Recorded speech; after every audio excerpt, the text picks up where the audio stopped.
Okay, so we had proposed that we were going to continue with the individual our dossiers.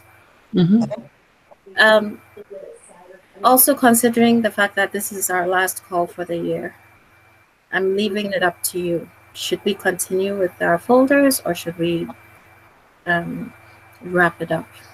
Either way. How many people do we need who are here, whose folders need to be gone through? Yours. Yeah. Dee's, as you heard, she just gave me the remaining information, so it's just about halfway done, but you know, still could go through that. Michelle hasn't shown up yet. If she does, of course. If not, so yeah. So do you want, well, Pardon? do you want to get out of the way then? Okay, then let's do that. Okay. Fully done. Yeah, let's wrap that up. I just wanted to be sure we were all on the same page.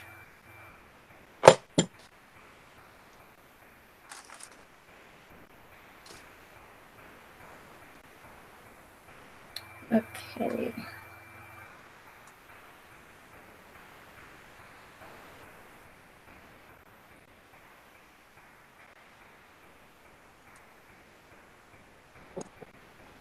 Okay, so yes. Okay, so I have yours open, Allison.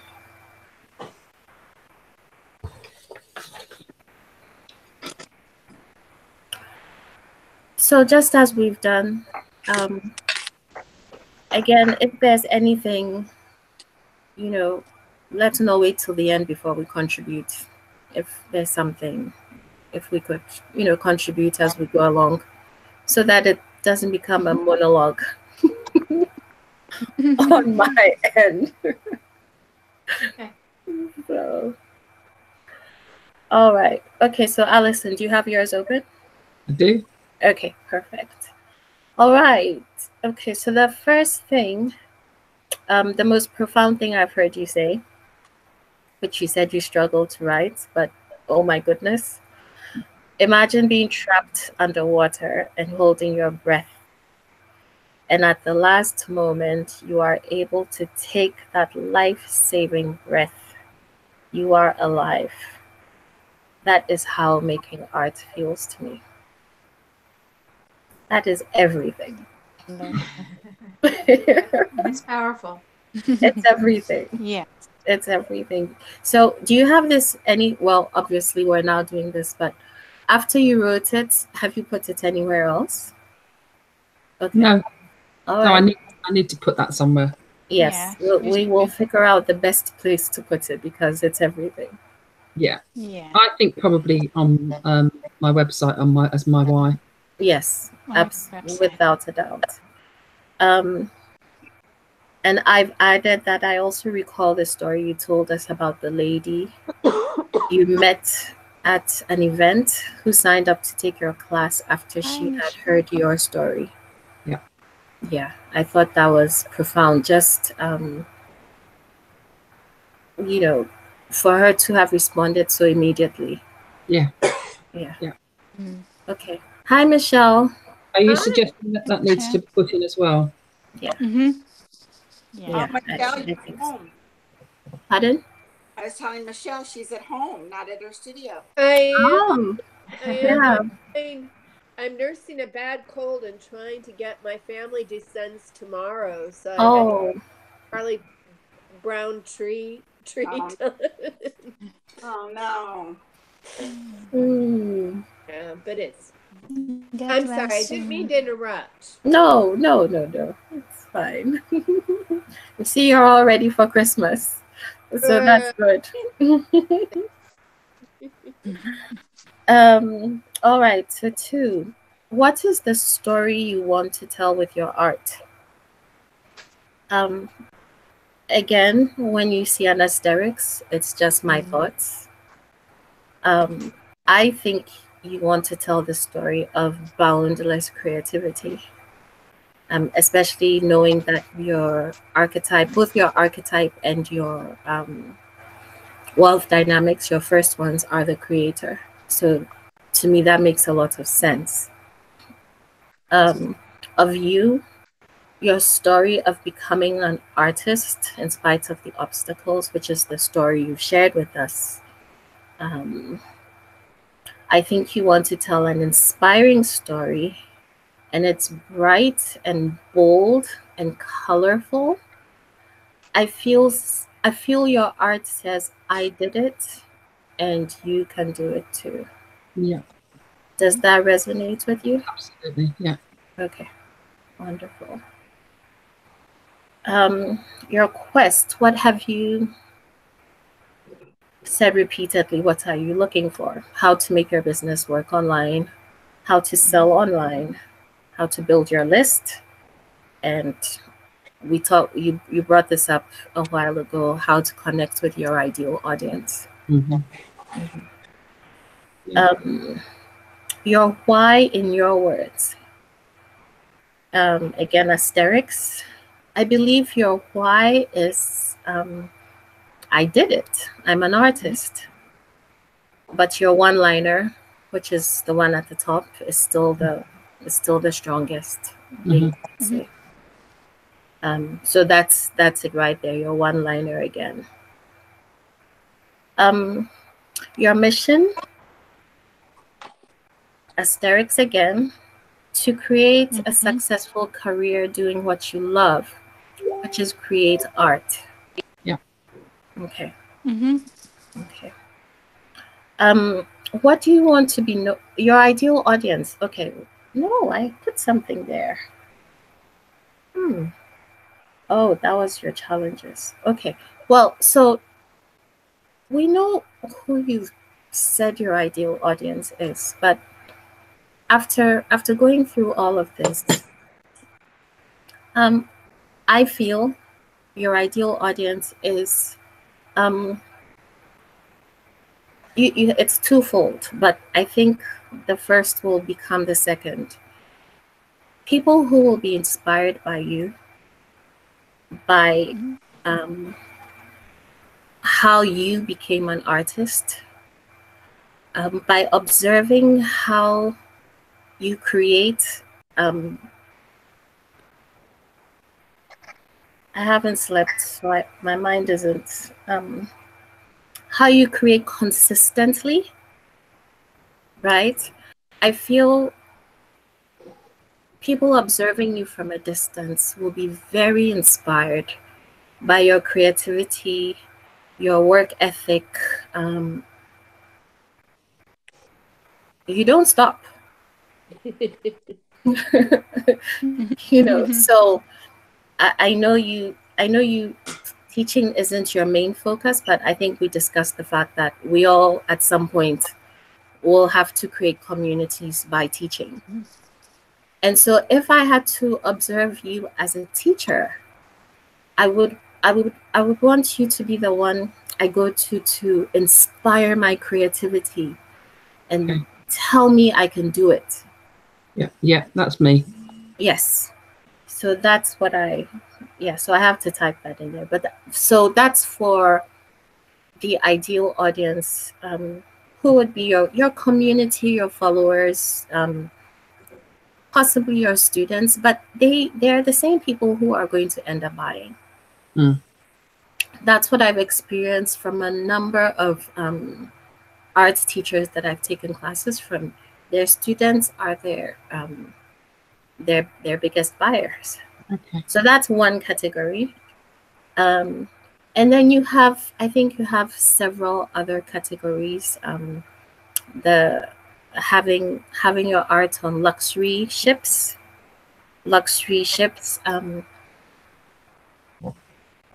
You've talked about interior designers. Yeah. So I would put the luxury ships and the interior designers in the same category. Because in this case, it's not going to be individuals who are purchasing the art. It's going to be companies, etc., who are purchasing your art to place in their establishments. You know, do you have anything to add to this? No, I don't think so. Okay. So those are the two strongest ones based on the conversations that we've had. Okay. What do you want to be known for? You have said a conversation about color, which is evident in your work. Bright, bold color, bold statement pieces. And I will add becoming an artist in spite of XYZ. You know. Part of my parents. Well, no. Well, it's not in spite of your parents, but in spite of the fact that they were successful artists, and you know, it was a challenge. So yes, I think that's the most. I think to lead with that is powerful. Yeah. So. Okay. Okay. Your value ladder. I remember when we were having this conversation. At the time, you were just showing us the large paintings, but as time has gone by, from a distance, I believe your value ladder is the large paintings, smaller paintings, products, which you've begun with the notebooks and stuff. Yeah. And notebooks and cards. Okay. And I also believe there will be some form of teaching. I know you're already teaching, but we're talking about online. Yes. I know that will definitely be in the pipeline. Do you want to add anything to that? I think there's one more, and that is commissions. Commissions. Okay. Well, that's true. I should have. Okay. So commissions. I went to see this guy that was a marketing guy, and he said that he would help my friend and I for nothing. My friend and me for nothing. But he wants it to be product based. And the more I thought about it, the more I thought, I don't want to go down that road of having my work on a bag or on a mug. I just think somehow it might devalue it. Until maybe when I'm so well known that it doesn't matter. Right now, I'm trying to climb my way up the ladder, and I just worry that if I start to sideline, like the Kelly Folsoms and those kind of people, before I've made it, then I will be pushed down by the art world that I'm trying to claw my way up through. So I think I'm going to just stick with note cards, prints, and greeting cards. Okay, that's good. I mean, you have to follow your gut. Yes, absolutely. Okay, so then it'll be large paintings, small paintings, and prints. Prints, yeah. Okay. And then and commissions at the top. And commissions. I think commissions will go to the very top. Okay. Your challenges. Conquering the online landscape and connecting with your ideal clients, as you said, with very deep pockets, so we have to figure that out. Yeah. Yes. So your path to wealth, your wealth dynamics, so now that you know what they are, have you spent some time reading about them? I haven't had a chance this week. Okay. All right. Okay. I'm sure you'll find some very interesting nuggets when you do. I have got it all printed out. It's all sitting here waiting for me to read. Okay. I just haven't got there yet.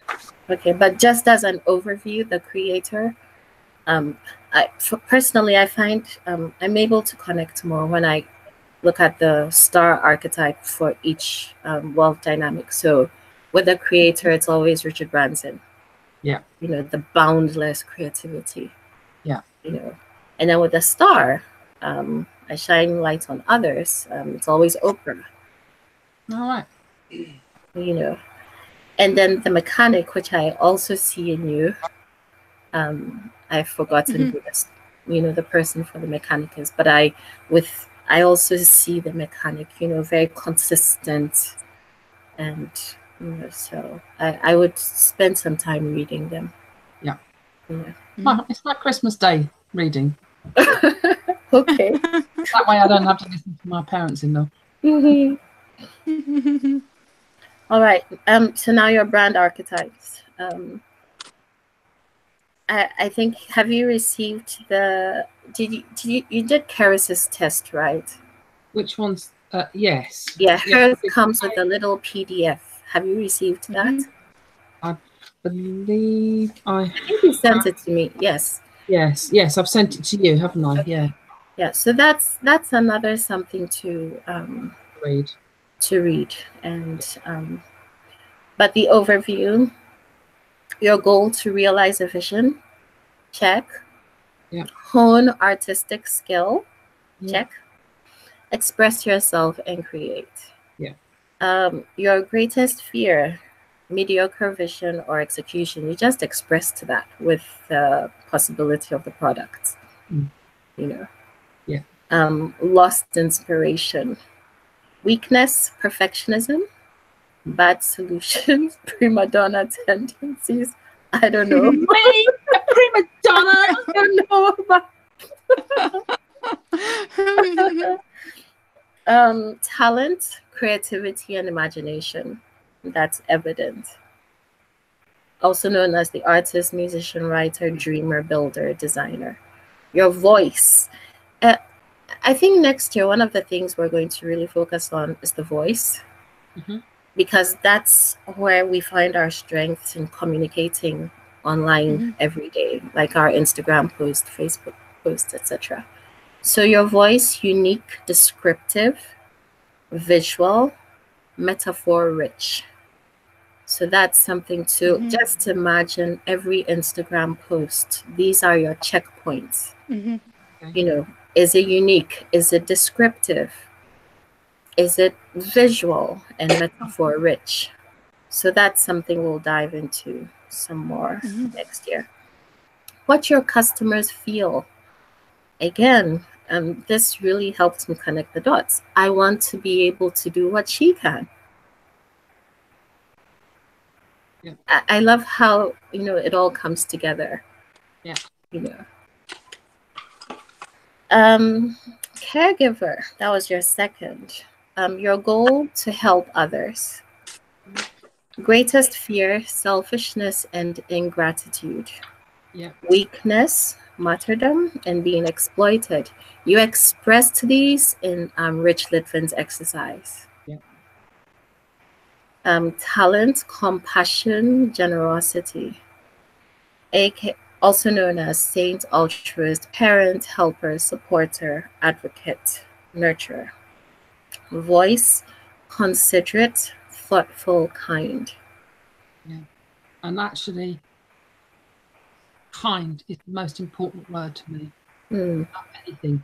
I brought my children up to be kind, respectful, honest young men. Kind is for me the most important thing in life. So we need to see that.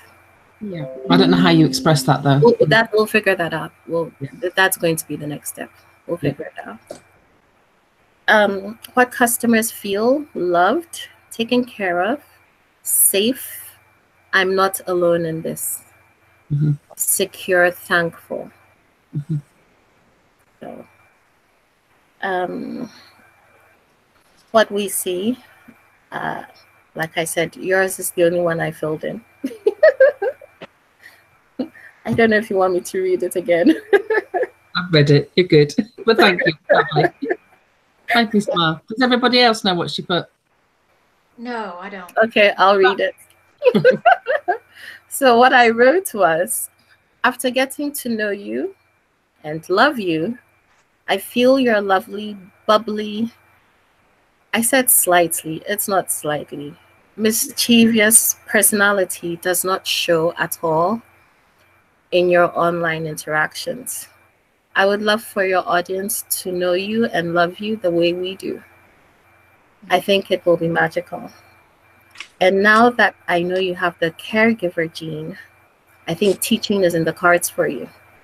Creating a safe experience for others who might have experienced or are experiencing similar challenges on the path to becoming an artist as you have. Yeah. So That's lovely. Thank you so much for that. you're welcome. And you know, it's really true. I subscribe to your newsletter, Allison. Yeah. Your personality just isn't as much. Yeah, you were missing you in your correspondence. Okay, maybe I'm trying to be grown up and serious, and maybe I need You're to start probably being- trying to be too professional. Mhm. Give it up. Okay. Yeah. Okay, I shall put that in my newsletter.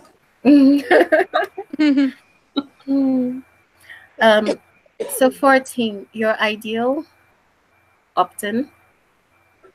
Asterix, if you decide to teach or something related to teaching, like the support groups you started when you were here in the States, I believe an opt-in that feels like you're holding your audience's hands and cracking your whip as they begin their own creative journey could be very impactful. So it could be a short mini course, something short and sweet to give them some confidence as they begin their own creative journey. Yeah. And then without teaching as part of your offerings, I think something fun and still useful, something that shows off your personality would be very engaging. It could be how to bring bright, bold color into your homes and to add some humor. I haven't seen your current opt-in, so I don't know. But I know you said your opt-in had to do with hanging art in your home. Yes. I mean, have you not signed up? I know. And I will. But to bring in some color and some personality into it. So again, these are things we'll focus on next year. Okay. We'll get very specific. Okay. 15, subjects you could choose to use to engage with your audience. One, I know you're going to do the interviews. Yeah. 2, conversations about color. Okay. 3, and I wrote it in caps, definitely a conversation about creativity. Okay. So, is there anything you would like to add?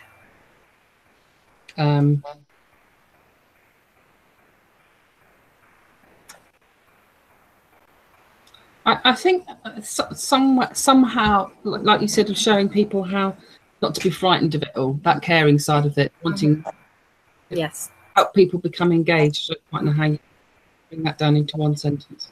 Yeah. Taking the fear out of it, I suppose. Removing. Yes, definitely.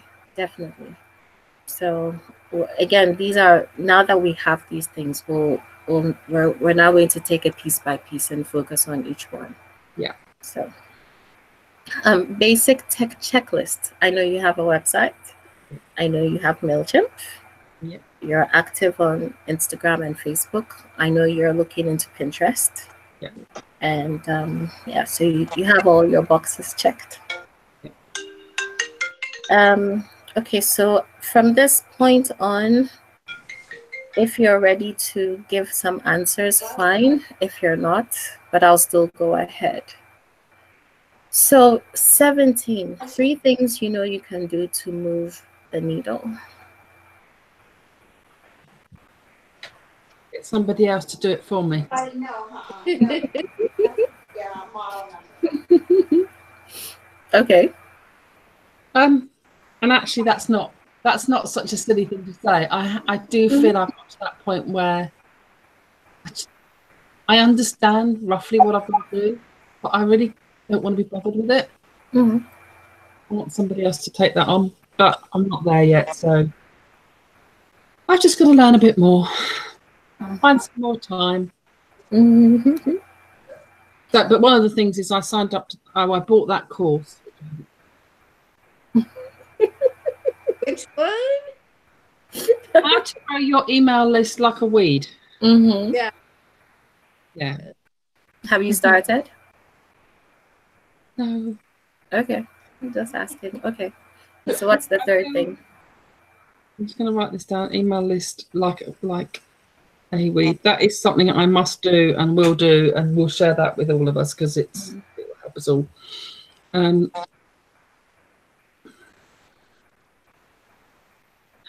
just need more hours. Can anybody give me more hours?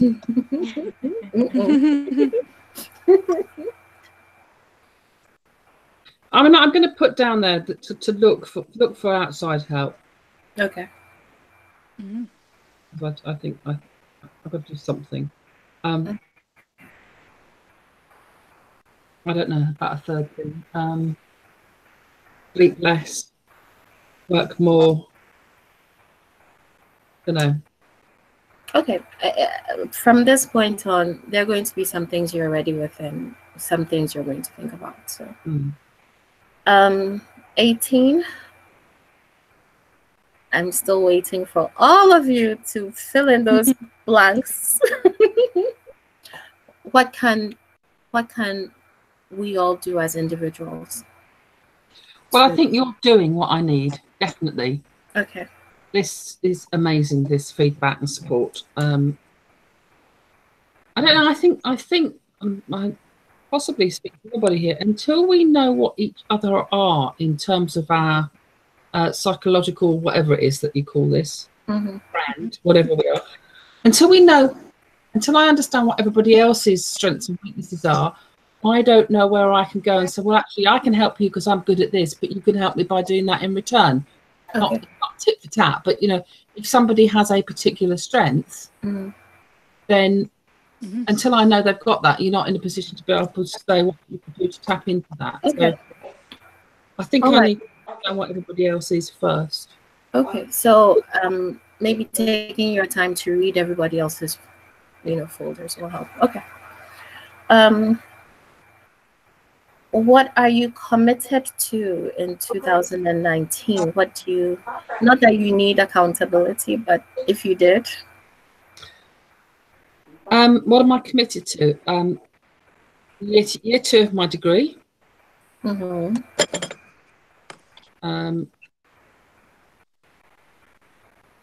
my list. So I'm writing this down while I'm saying it. I just more of the same. Okay.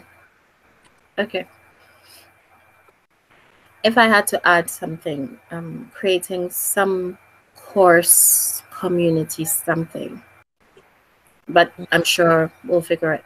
I'm sure at some point all of us will be creating some kind of teaching experience, so we'll probably all do that together. Also, I would add in there doing more of the big shows. Okay. I know they cost money to do, but fingers crossed that the one that I'm doing in March will be my sort of leaping, what do you call that, springboard to more. Doing more big shows, being more visible. Okay. So 20. You did Rich Litvin's exercise. I would love to spend some time with you to put it all together. So we can figure that out later. Okay. So 21, what have you learned this year?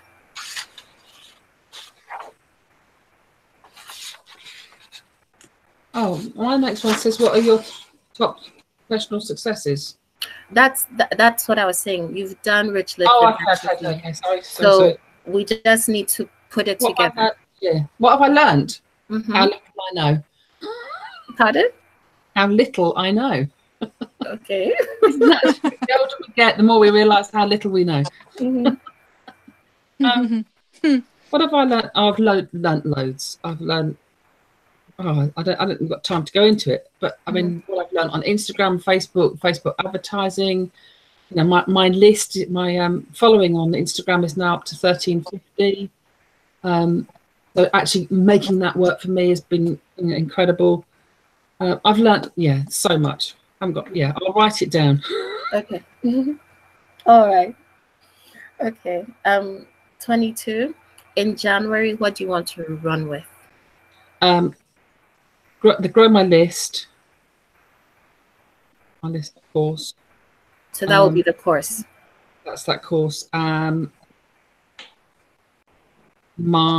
BA again. I'm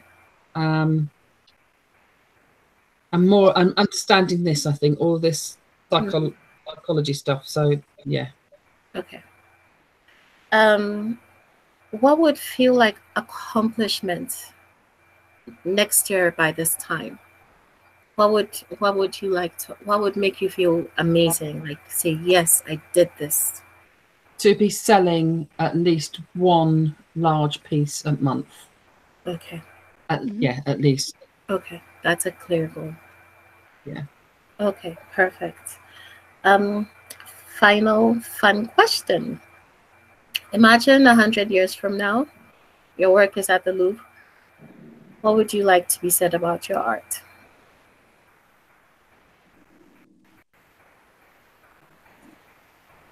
You did it.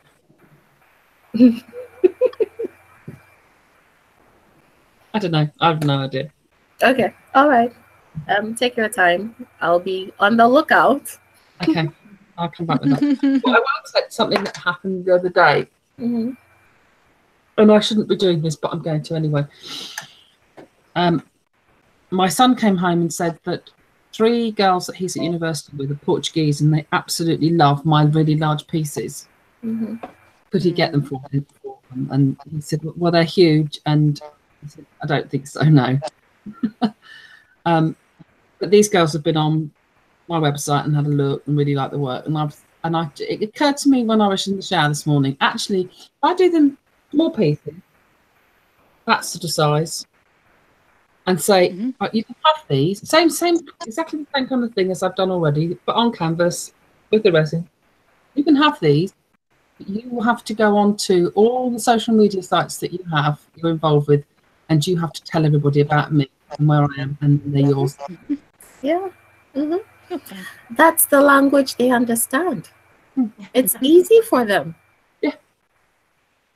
So 3 Portuguese girls. So watch this space. I'll be selling in Portugal next year. Okay.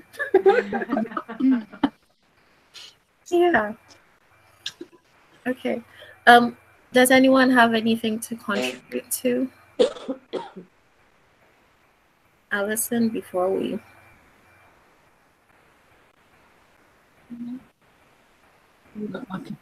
I will just say as well, I am speaking to Camilla tomorrow. Been hugely busy. Don't quite know what's been going on, but I'll fill her in on everything that's been happening here, and I speak tomorrow evening. You might have seen, some of you might have seen her post on Instagram, and she was stating again strongly about how she had to get over her fears. And she also is signed on, I guess, for the additional Alexis Profit Canvas group. So her biggest enemy is self-doubt. She doesn't believe in herself. It's a real shame. Okay. All right, Alison. We're done. Thank you very much indeed. I really appreciated it. It's great to read. My pleasure. Thank you. Okay, Michelle, are you up to it? I don't know. Yeah, of course you are. I'll do all the reading. Yeah, mine is a lot like Alison's, I think. You have a lot in common. Creator, star, mechanic. Yes, you have a lot in common. Yeah. Let's just go through it. You can just nod. Okay. Okay. And then we'll do these. What we have of these. And so I think our time is good. Okay.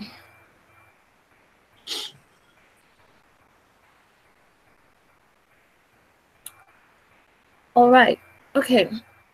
So number 1, the most profound thing I've heard you say, and I had to write this down word for word. I had to replay the video. what is important for anyone to engage, particularly with abstracts? There has to be a connection to that person's past, a memory, a fleeting fancy they want to capture. And so I want to view that my task as an artist is to hold a mirror and reflect who they are and why it is they are engaged, to bring back their life experiences. I've looked at a lot of abstract work, lots of artists, but I've never had this point of view. So for me, that was incredibly profound. You're sweet. Yeah, thank you. Welcome. 2, what is the story you want to tell with your art? Aesthetics, meaning my viewpoint. I think it's continually holding up the mirror you described above. Would you agree with that? Good. That's probably pretty accurate. Okay, perfect. 3, your quest. What have you said repeatedly? What are you looking for? Your desire to focus on quality. Absolutely. Yes, we've said that many times. I think you've expressed lately, upon discovering Nicholas Walton's work, to explore and deepen your art and artistic expression. So it's kind of the same thing. And then 3, to have the nuts and bolts in place to create your course. And the course is about helping artists stay in motion.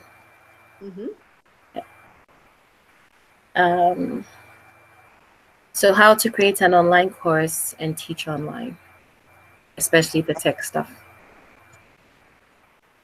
Your why in your words. So again, these are your words. I see myself as a teacher, someone who can motivate others to stay in motion, to show up every day to do the work. I think my why is more the need I have. My tool of communication is my art, and Okay.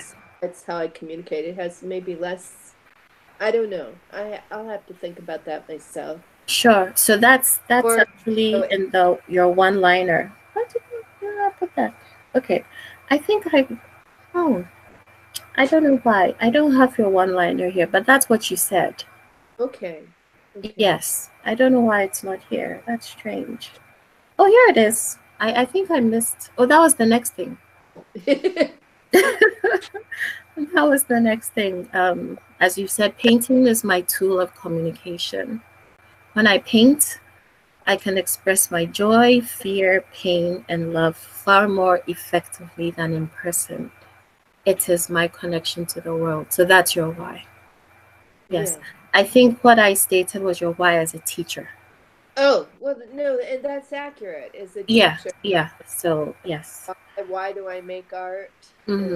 And it has the childhood stories of not having a voice are probably what led me to it.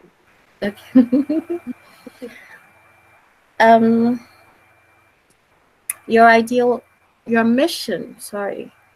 mission to create quality art and teach.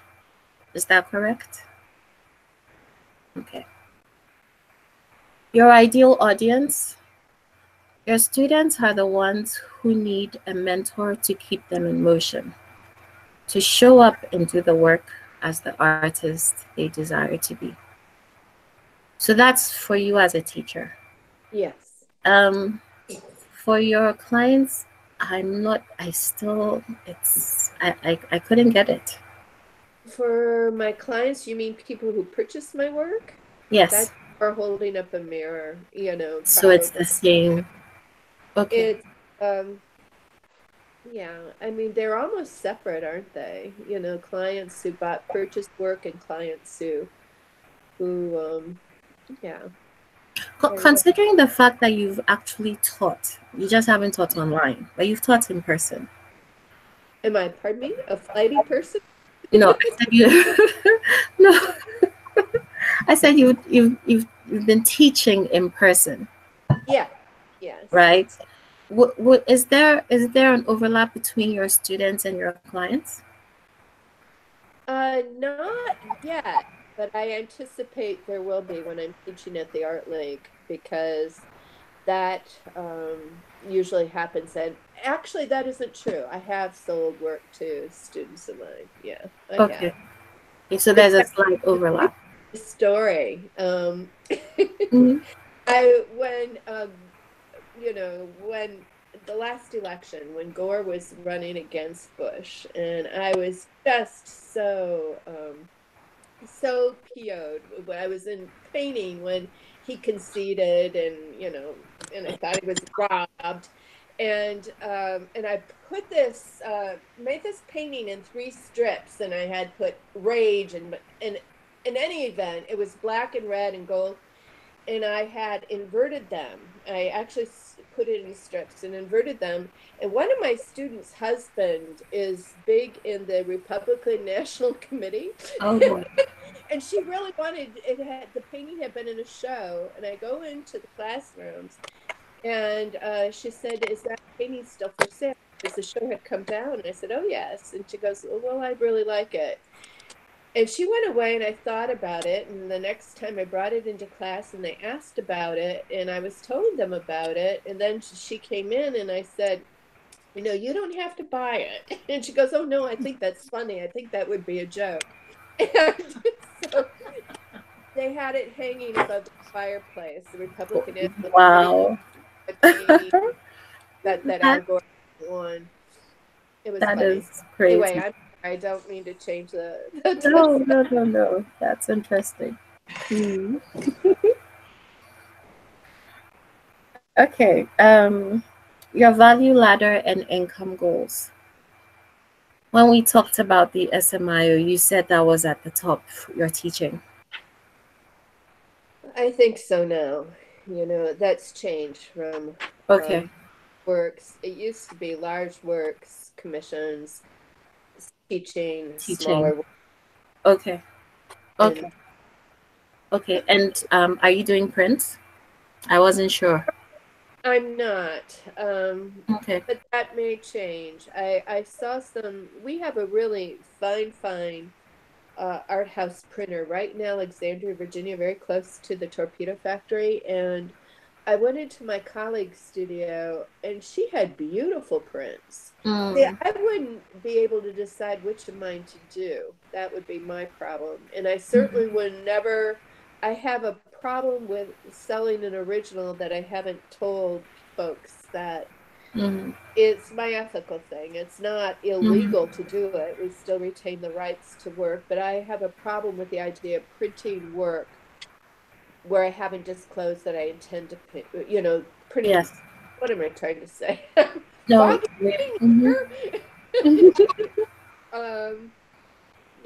But you know what I mean. Yes. But I'm beginning to think, with that quality, that is good value. But I have to, but first let me bring up the quality of my work to the part where I think that it's worth printing. Yeah. Okay. This has been so affectionate. She knows when I'm not feeling well, and she's just like staying right by. My lap ornament. Okay. So I'll go in and reorder your value ladder. Your challenges, technology. That seems to be your greatest challenge. What do you think could help? Well, having equipment and a Wi-Fi that we're always working would help, and just like today I struggled, and I had always been really good at figuring things out, but today I had problems with the staple gun. I'm reupholstering some chairs, today and I'm kind of going, what is wrong with me? Not very well. Yeah. Pardon Yeah. me? I'm sorry, Allison, I missed that. I said you're not very well. Nothing works when you're not very well. Yeah. But, That's true. Yeah, it affects it, definitely. But I'm not clear-headed. I cut this and then nearly had a staple in my knee. I said, okay, maybe today's not the day to undertake that task. Okay, so Wi-Fi is the first. What else? Like sincerely, what could support you with the tech challenges? What support me? Finding the time finding uninterrupted stretches of time. I think it's always a challenge working in that studio and being in the public eye all the time. And I think I'd be more productive both with my painting and the technology had I had the time to really be able to concentrate. And if it's not people running around, it's the noise from my sculptor friend 2 doors down. Or if it's not, So maybe the Torpedo Factory isn't it's a great venue. It's a great place to get your work out there. But I just think as I grow and develop, maybe it isn't necessarily wise for me to stay at least in a first floor studio. Maybe I need to move upstairs. Okay. Do you have to go every day? No, they have hours requirements depending on how many of you are in the studio. As a single person, I'm there 28 hours a day, 28 hours a week. Yeah, 20. And but I'm usually there 5 days a week, 35 hours, just because it's so apparent when people on the first floor are not there. Their studios closed up, but by the same token, it's counterproductive because I don't get as much work done there as I would should I have a home studio or studio that wasn't fully accessible to the public all the time. Yeah. We can't close the door. It used to be that it could close the door and say work in progress, artist meeting deadline or whatever. That was fine. We can't do that anymore.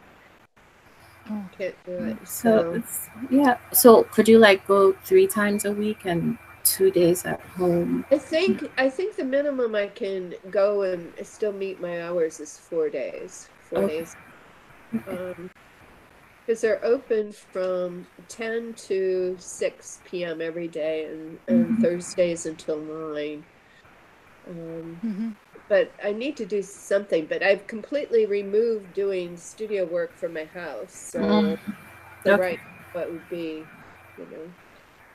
The other option is getting a studio partner, which I think I need to do, and just so that we share, maybe each do 3 days a week, and then I would set up a home, my dining room, and sacrifice my dining room or my guest bedroom.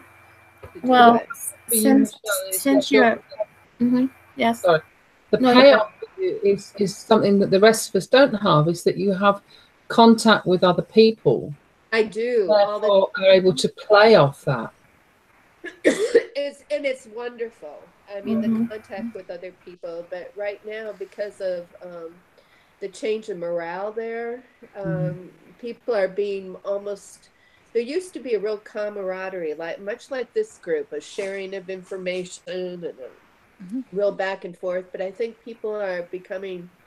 We've lived with this cloud of doom over our head for 9 years, about 9 years, and ever since I crossed his threshold. Ironic, and so there's less of that cross-pollination than there had once been.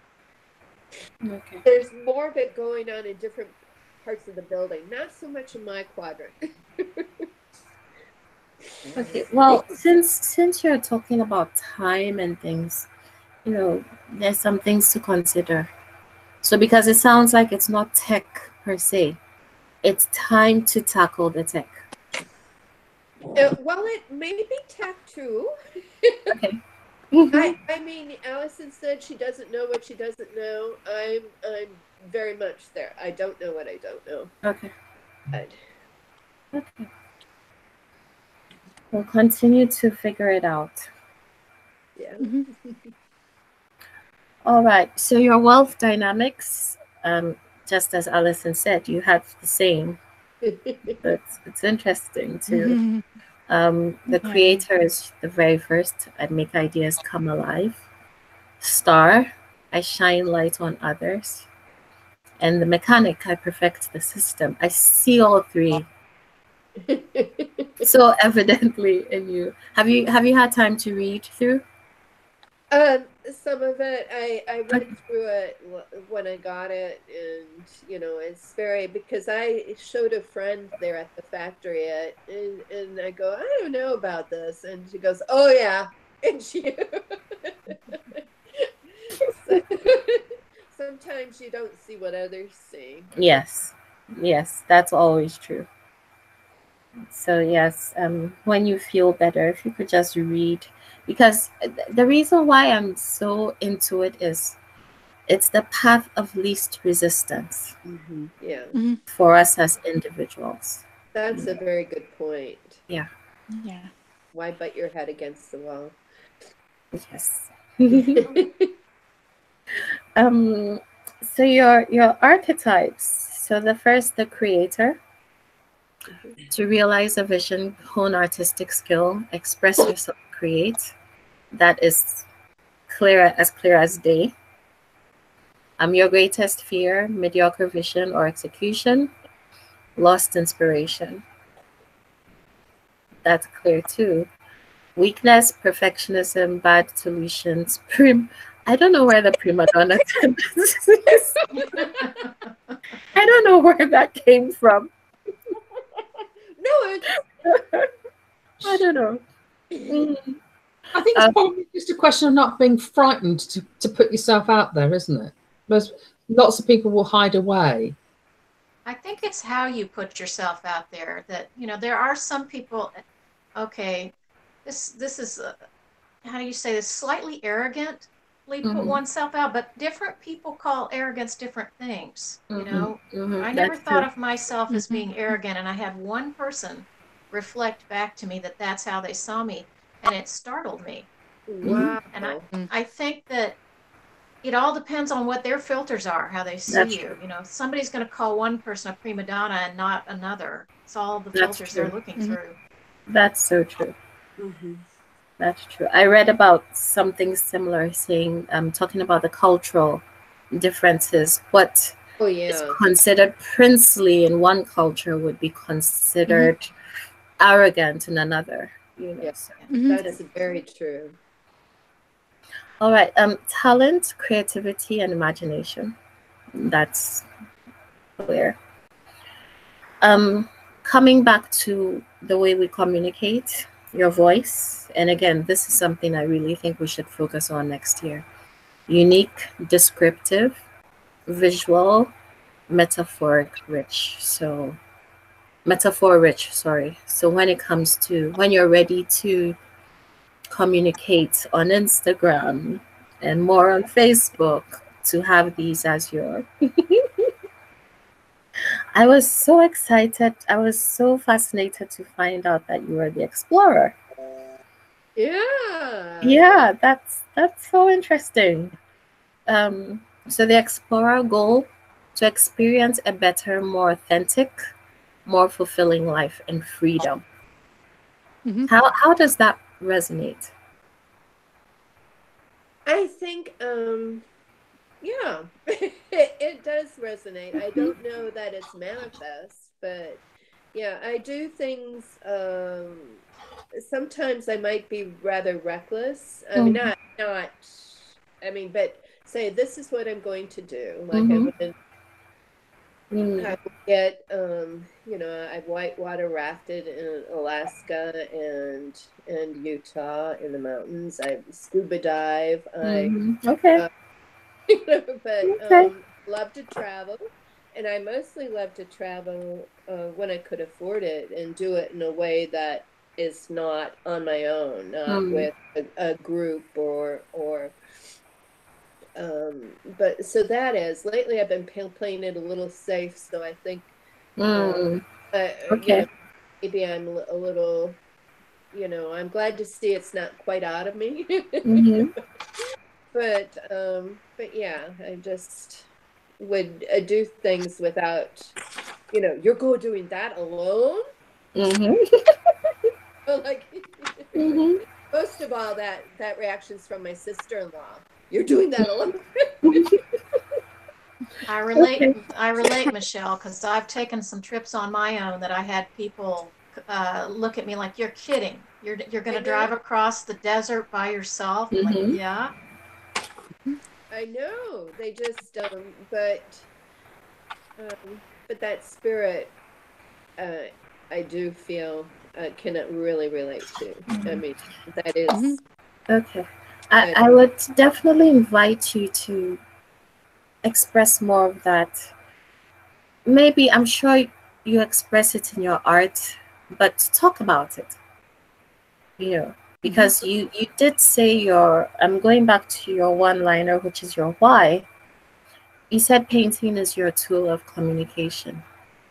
So I get that, but maybe you've been expressing the explorer in the painting, but to talk about it, for us to see that, from that perspective.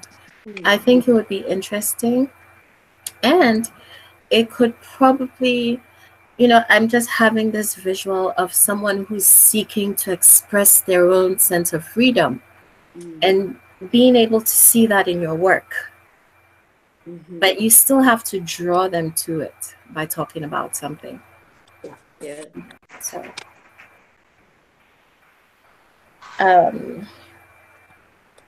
biggest fear. Oh, I skipped. Yeah, biggest fear: getting trapped, conformity, and inner emptiness. Weakness, aimless wandering. I don't think so. I don't think so. Becoming a misfit? No. I don't see that. Talent, autonomy, ambition, being true to one's soul.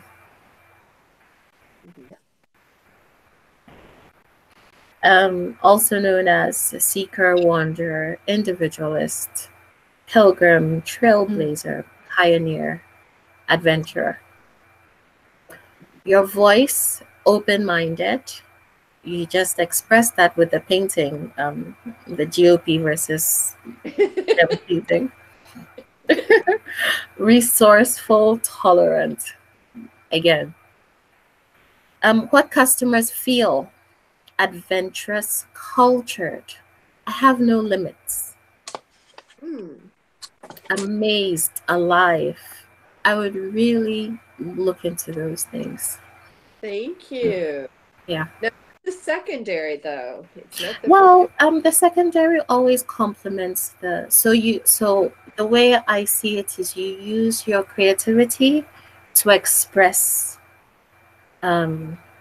these tendencies. That's how I usually see the archetypes playing out. Oh, wonderful. Yes. Okay, what do we see? We're yet to fill in those blanks. So, your ideal opt-in. These are suggestions.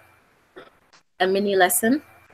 I watched some webinar, and what she was teaching was how to create an opt-in as a mini lesson.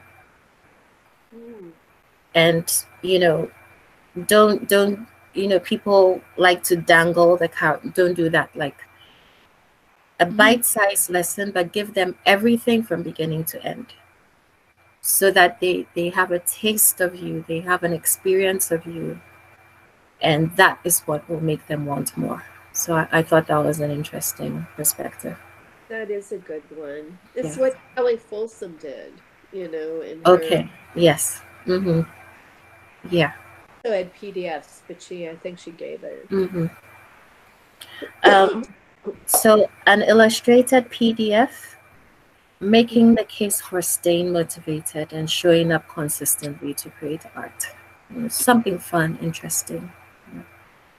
Those are just suggestions. Subjects you could choose to use to engage with on social media. Especially with the Explorer coming into play, I'll put some ideas here. I think it's going to be, combining the creator with the Explorer could be really interesting. So I'll put some ideas together. Ew. Basic tech checklist. I know you're still with your website. Yeah. Yeah. Still like that. Yeah. Mm-hmm. And working on the course, and of course Instagram, post. Mm-hmm. And yeah, all of the I haven't seen how I can use Pinterest though. I think let me get these other things mastered and then I'll come to that. Yeah. Okay. 3 things you can do to move the needle. Definitely get the course out. And I think doing Nicholas Wilton's, because I think in order to sell your work, you've got to feel really good about and really good that that's the best you can do. Did you see he's got the button up to sign up? Pardon me? Have you seen that there's a button up on the site now for you to sign up for the course? Oh, really? There's a wait list. Yeah. Yeah. Get on it quick because it could fill up. Well, I do, because I do want to do that. I really think that will help move my work. And if it's not, because right now I look and say, oh, it could have been a lot better, or, there's been work in my past that I've been more proud of than the work I've been doing of late. So that's just something, because like any practice, even though you don't necessarily realize this. I mean, it's very easy to realize this when you've done watercolor. When I did watercolor for a long time, very representational watercolor, wonderful watercolor. And then all of a sudden I was distanced from it for quite a while when I tried to pick up, I went up to Maine with just my watercolors, and I was housing. It was almost like if you had to do a tool again, the technique. I mean, sure, you have your expression, but it just wasn't done well. And so I came back and said, and then I realized that if I'm not continually painting, if I go weeks and unfortunately I had, because I was on the board, my board for 6 years, more than that. And so much of my time was taken up with just management, and so that's why I left the board last spring, and it was to really focus on this. I left about the same time I started taking Alexis's class. And said, I really have to. I think resigned in June, and I realized that I haven't had that. And also being in public. I'm sorry, these are excuses. I'm meandering. No, you're pointing out what you need to focus on. And you've said that throughout this conversation, you need time to paint. Yeah. Okay. Is there anything else you'd like to add?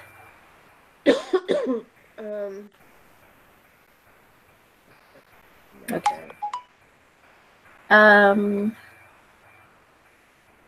We have the list of things that you would like to ask us as individuals. So as Alison said, once we've gone through all of our profiles, we'll know. What is the one thing you're committed to next year? The course. Okay. Okay. I'm still inviting everyone to do Rich Littman's exercise. Okay. I think it's the perfect way to, Yeah. the first thing for that people could read when they come to your website. So, what have you learned this year? Oh my goodness. Mm. A lot. A whole lot. I never knew about Hangouts or Zoom or or meeting such a wonderful group of people, and or just even being able to see that there's a possibility for actually earning income, you know. So it's been more of a psychological shift than I have any evidence that I'm actually earning anything now, but that's huge. I mean, it's huge that you can approach it with optimism, knowing that you're only going to improve and you're only going to be more successful at whatever you know, undertake. And it'll be from a different perspective. I think the big thing that Alexis's course taught me was being real with my finances, because I think Marianne, you had said the same thing, right? Yeah, I never stopped to actually see how much would it take. I mean, I'd rather, most of my life has been spent not looking, because it was just easier to react out of chaos, which always seemed to work for me until it got more and more difficult. Yeah. But actually knowing how much money I needed was very sobering. It was. You know, I can't say I felt better once I figured that out. It's almost like it just compounded the problem of having to find the area of passion that'll carry me to those kind of figures. Yeah. And then, you know, like what you said, all the stuff you don't know, that, you know, the requirements and the absolute requirement of email, in which I have avoided like the plague, because I don't like reading my own. You know, and the idea of having to send it to people, you know, it's just a lot of psychological shift, like you just said. It's like, I'm going to, here's the freedom, here's the explorer in both of us. I don't really want to be tied to something I don't enjoy. So, and then you see what these things are that you're going to be required to do to make this work, and those aren't things I necessarily enjoy. There we go. That's very sobering, you know. Yeah. How badly do I want this? There lies the git I'm still swimming in.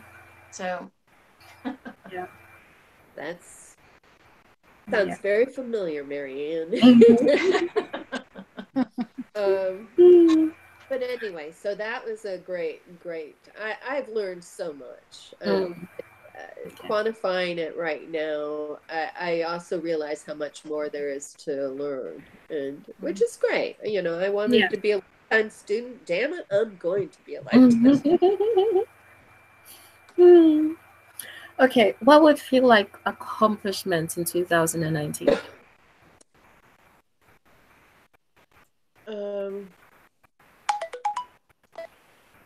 But in 2019, what do I want to do? Like next year by this time, what would you be proud of? The course.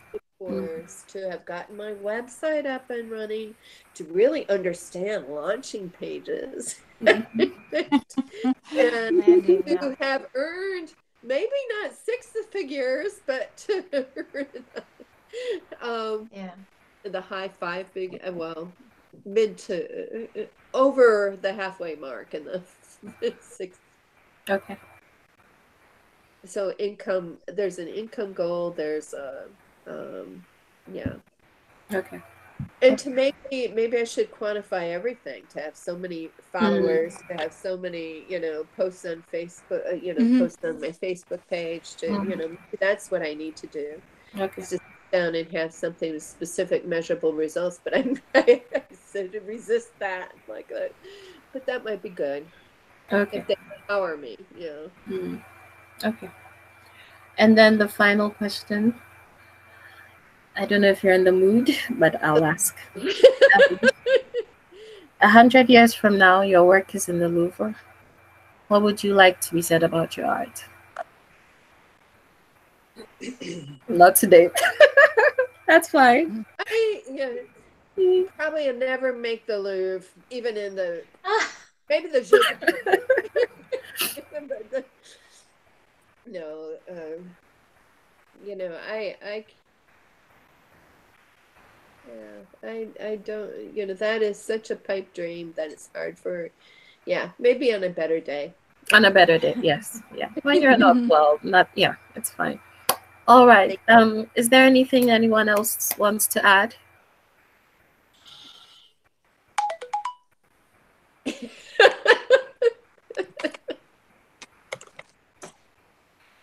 Well, Michelle, are you still moving out of your studio? Pardon me? Am I still working on my studio? Yes. No, are you moving out? Are they closing it? They are not closing the torpedo factory, but there was the city has taken over complete management. The city council said that indefinitely. Before, they were supposed to entertain a bunch of, there were 3 proposals that were sent, none of which were from the city, and they were supposed to give them due consideration.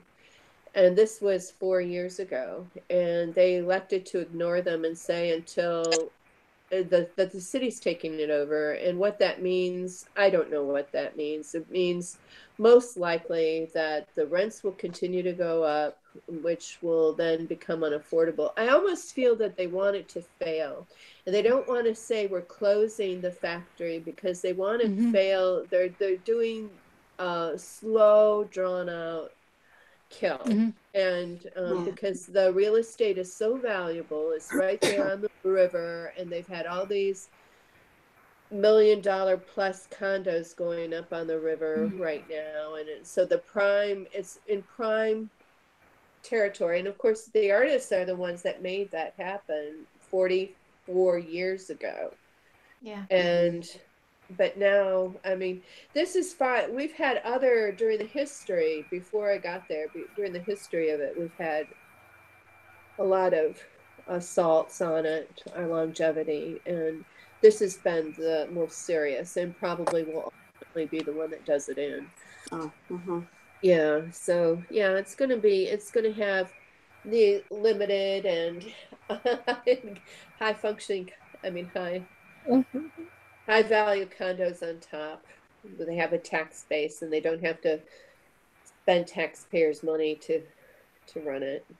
But they don't now. The artists pay for its keep, but then the city goes and hires 3 more people to staff it than we had, and takes back 6 studios to make them a conference room and, you know, a gift shop, which had been in the open. I'm sorry, I won't go there. This is taking it. But it's not good.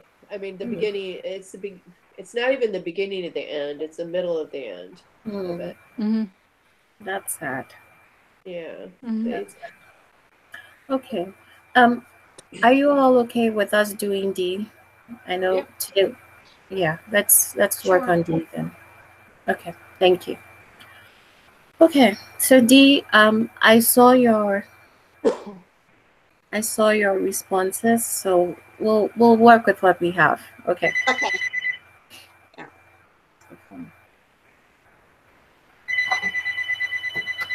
Excuse me.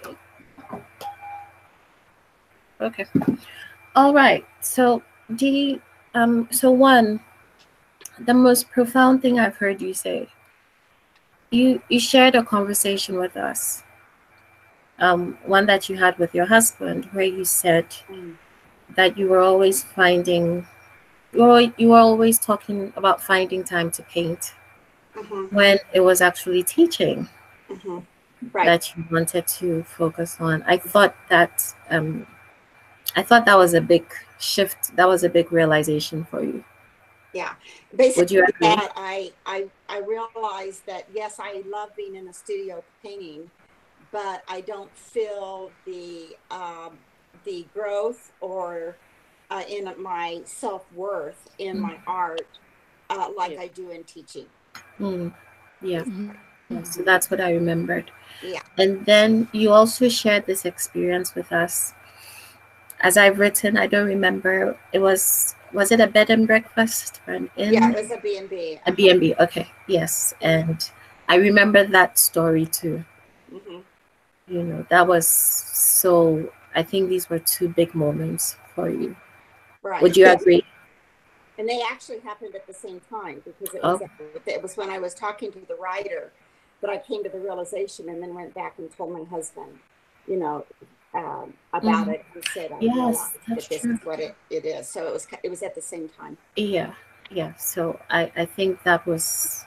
And that's that'll be a year in April. So no, yes, a year in April.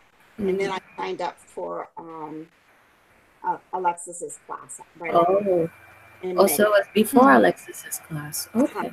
Yeah. Okay. But can I just ask, have you posted this one? No, I unfortunately, I've been dealing with my mom this week. She has dementia. No, it's normally Shirley that posted them, though, wasn't it? I've posted it. Refresh the page, you'll see it. I can't find it. Oh, you did? Oh. It's there. I've posted it. Oh, okay, great. Yeah. I didn't. I posted it. I'm still stuck on Michelle's. Oh, got it. Okay, right at the top. Yeah. Okay. Great. Got you. Okay. I like to follow it while you're reading it, you see. All right. Okay, here. Okay, got it. All right, yeah, good. Okay. Okay. So obviously it's not done because I didn't have your. Right. Yeah. Okay. Thank you. Yeah. Okay. So 2, what is the story you want to tell with your art? Again, these are your words. How do I create art with my soul and my passion? And also create it where when someone is walking across the street and they look in the window and they see my art, they want to take their time and be present with the paintings. They take their time. I want to create what I love, not what other people love.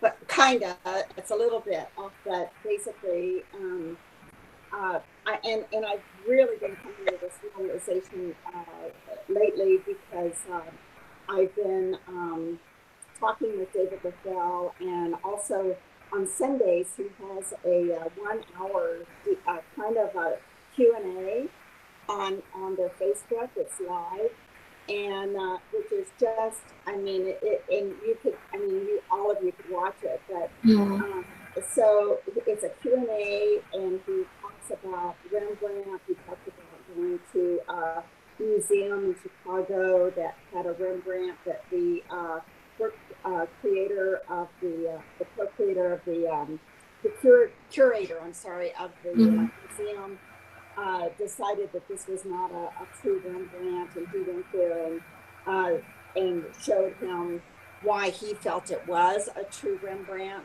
And then that leads him into doing some demos. Like, for instance, one question that he had one week was, how do you begin a portrait? And I've watched him begin, you know, lots of portraits over the 20 years. But in this one, he really talked about the emotion, and that whether it's, no matter what the painting is, no matter if it's abstract, a landscape, seascape, still life, a portrait, it doesn't really matter. It's the emotion in the painting, and you as an artist, you are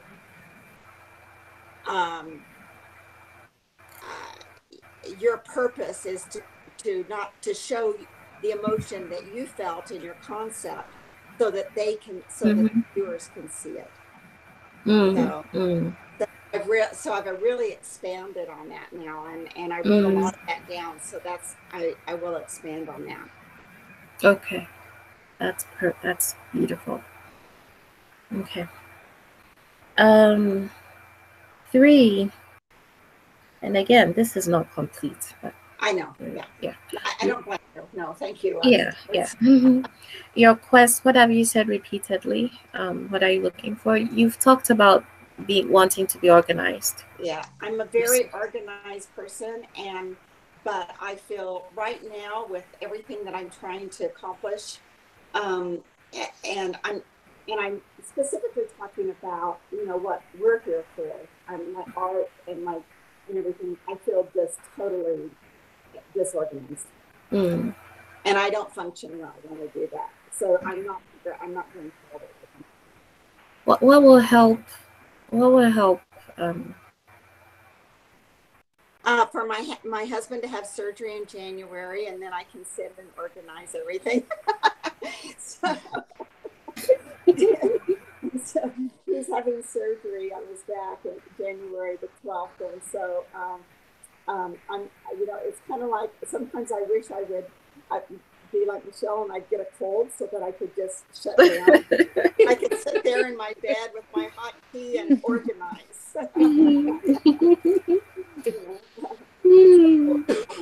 That would help me a lot. Sure, I'll send you germs your way. Yeah, right.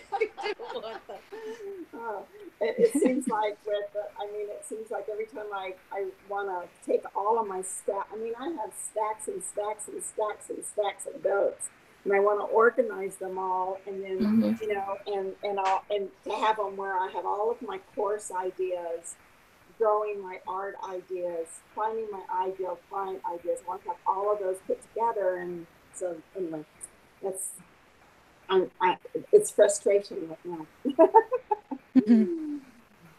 so would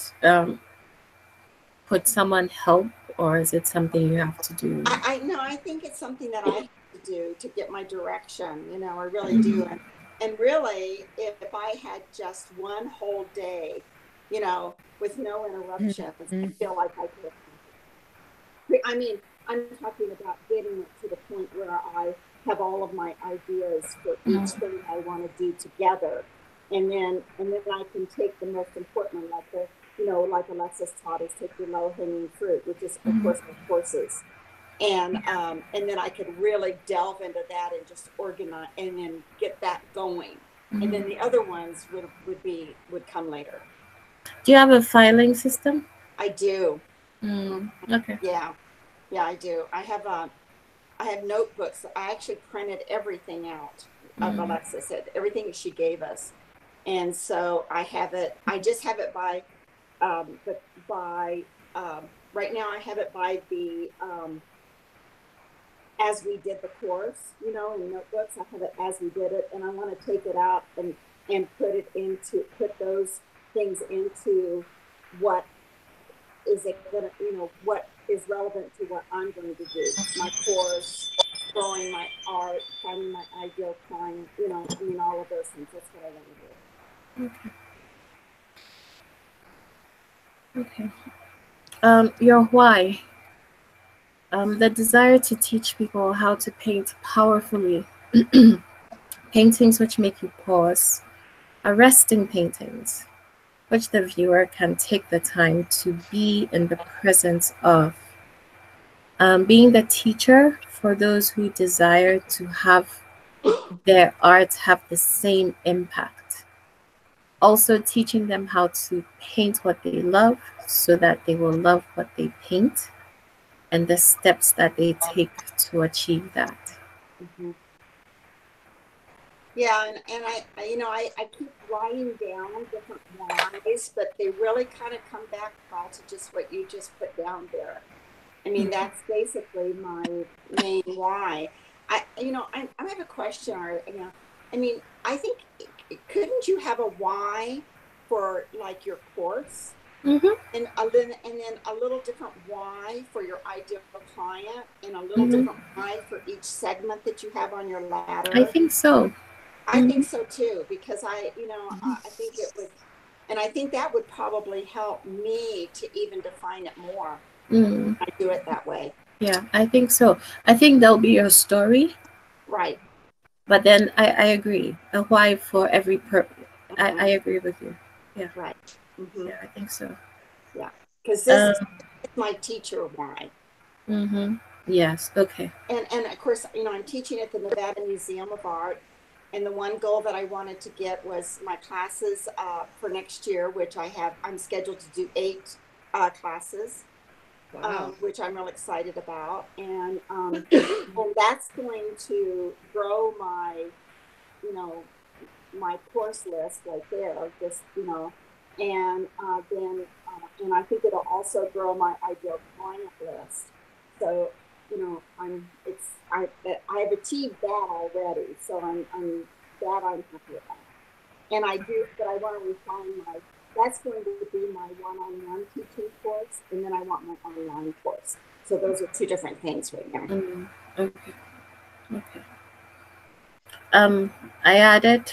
You also said you said to your mentor, I don't want to paint like you, but I want to learn everything there is to learn from you so that I can paint like me. If I was a student of yours and I read that, I think that's yeah. Really? Yes. Oh, really?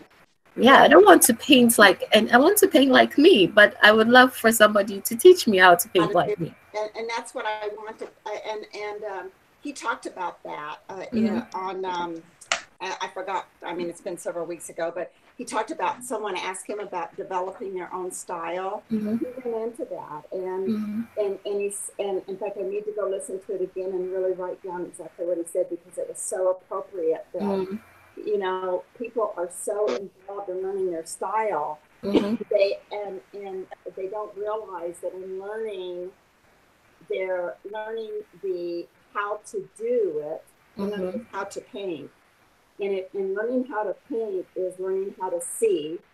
Learning how to see is then learning how to put it on canvas. What you see, what your concept is. So it's necessarily, he's not necessarily talking about, oh, if you use a size 4 brush, you're going to get this kind of brush stroke. No. It's that techniques. It's more than that, and it's really hard to describe. Even I could hear him faltering in trying to describe it, because it's such an emotion. And actually, and I've seen him do this several times. He actually teared up and could not and choked up. Wow! About the emotion of painting. These videos that you're talking about, are they public? Yes, they are. They're on his Facebook page, and I'll send you the. It's Bright Light Fine Art, and I'll send you the link on it. And he does them live every Sunday, but they're there for you know, you can go back and look at them. Okay, yeah, I would, if you could post the link in our group, that would be wonderful. Okay, thank you.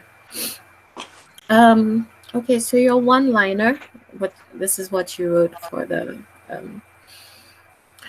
in my still life paintings in oil, created to capture a moment of time, of nature, flowers and fleeting beauty. My passion and joy is in the viewer cherishing that beauty as much as I cherished creating it. Yeah. And I'm going to change that, because this year one of my other goals is to expand out into other subject matter. And I know you saw it, Shirley, but yes, I did a painting of an Indian called village with the teepees in the background and everything. And so that's taking me into the figurative world a little bit, but also, you know, I wanted there to be a lot of emotion in that picture.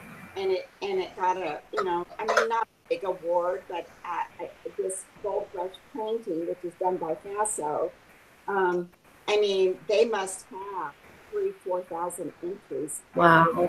And, you know, so you get in the top 15% from the juror, you know, you feel like you've accomplished it. Yeah. So I really, my husband's telling me, you know, you need to expand out, not just do still lifes. And so that's another one of my goals this year. Okay. So we'll get to that later again. And this confirms what she just said. We have different whys for different, you know, this is a why for your painting, and then the why for your teaching is different. So exactly. Yeah. Your mission, you said it took you many years to discover who you are as an artist, how you express yourself and create your art. And you want to help your students to immediately connect with their art and feel the gratification that took you many years to experience. Again, these are your own words.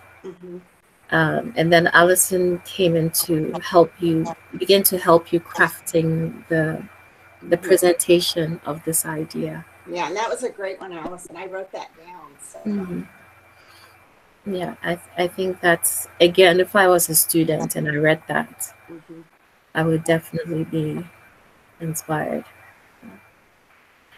Your ideal audience: students who desire to paint in your style, the style of the old Dutch masters, who want to learn from a master, to desire an intimate experience of learning, even though online, where they will be guided to creating their own masterful work. Yeah, that's great. Brilliant. So again, this is for your students. So now we have to, I mean, later, we have to look at your collectors. But off the top of your head, who are your collectors? Because you have collectors. Yeah, I do. And this is something that I've kind of added to my to-do list for January, in the aspect I want to actually do another survey with my my student, or my, with workshop students, to find a little bit more refined and really what they would like, in like David doing with the Facebook, being on once a week, and everybody, and all of his followers know that.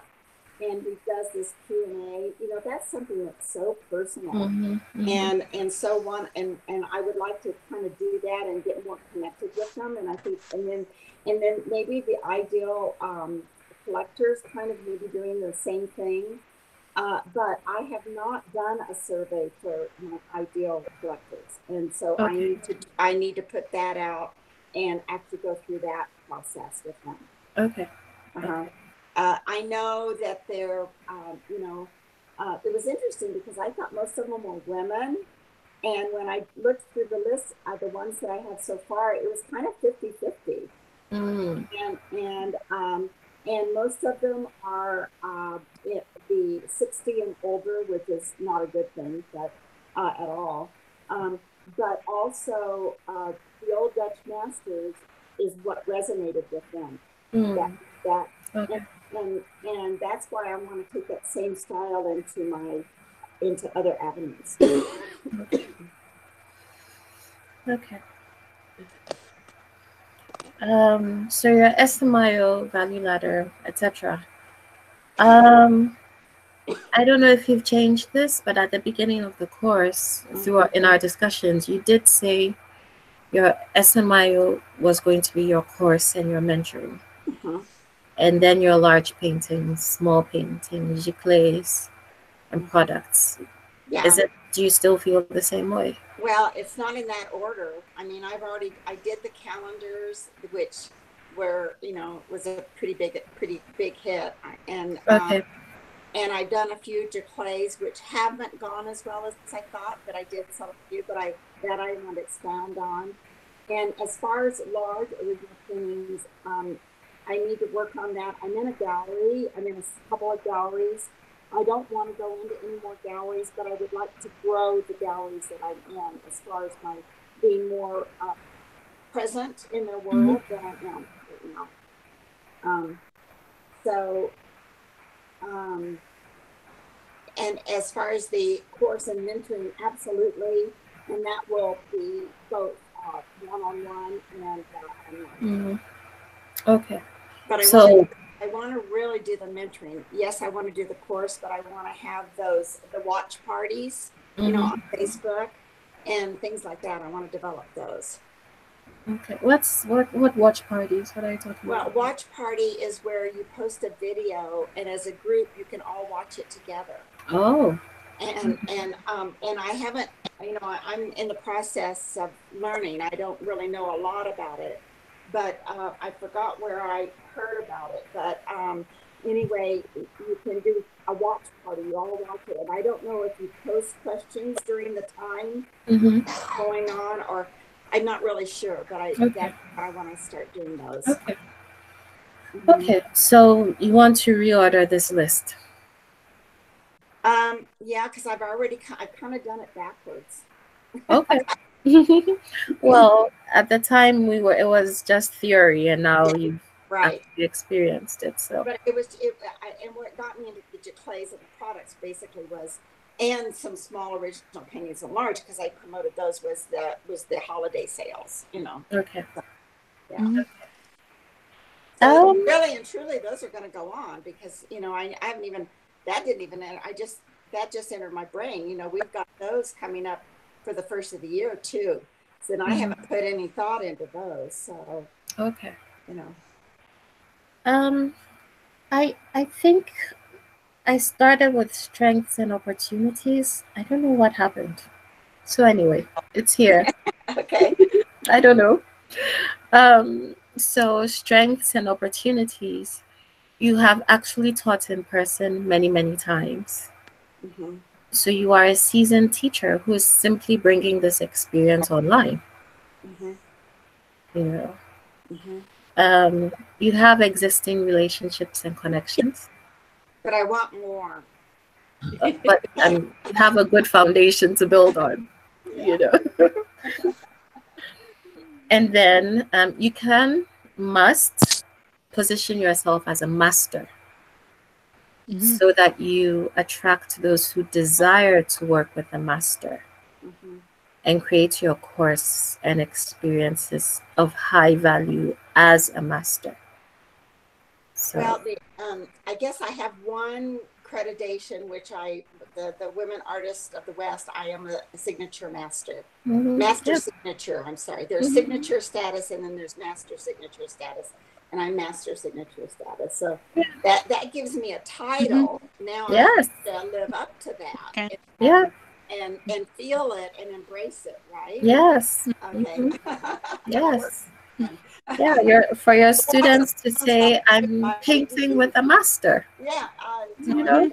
Well, I've been thinking, because I have the name of my group. It's called A Painter's Path.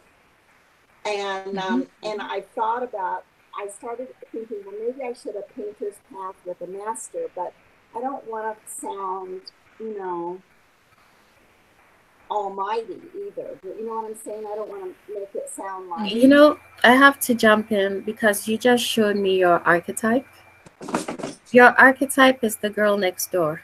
So this makes sense. Because you know, it makes sense that a different archetype would want to lead with this. Well, you're going to have to explain that, because I thought, I don't get that one. Well, I'll explain to the best of my ability under the circumstances. But what you've just illustrated, that's it right there. Because someone else would run with being a master. That would be front and center. That would be all they would want you to focus on.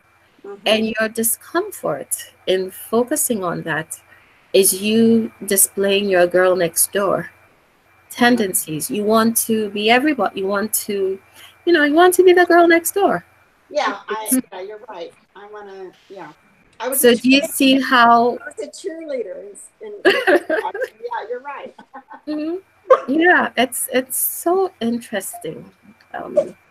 Yeah, you just displayed that. So the goal is to find a way suited to your personality that you can say you're a master, but say it in a way that makes you feel comfortable. Right, exactly. And that's what I figured out how to do. Yes. I love A Painter's Path. I love that, you know, that name. And it's like, you know, we're all taking a path. And my son, I think I told you guys this, but my son said I was going to use an artist path. And he says, but Mom, an artist can be a singer or a writer or anything. You're a painter, so you want to say a painter. Yeah. And so I did, but I, you know, so I just have to figure out how to put a master in there, right? Yeah. And since we're on the subject, I haven't posted it, but I'll read it to you. The girl next door, your goal is to relate and belong. Is to relate and belong. Relate and belong. Oh, relate and belong. Okay. Yeah. So again, that's what you're displaying. Yeah. You know? Yeah. That's why I buy self-help books for anybody that tells me they have a problem. Your greatest fear is to be left out or stand out from the crowd. again, that's what she just displayed. Is that in the girl guy next door thing? I'll put it in the document. Okay. Yeah, I'll put it there. I'll put it there. Don't worry. Your weakness: losing one's own self in effort to blend in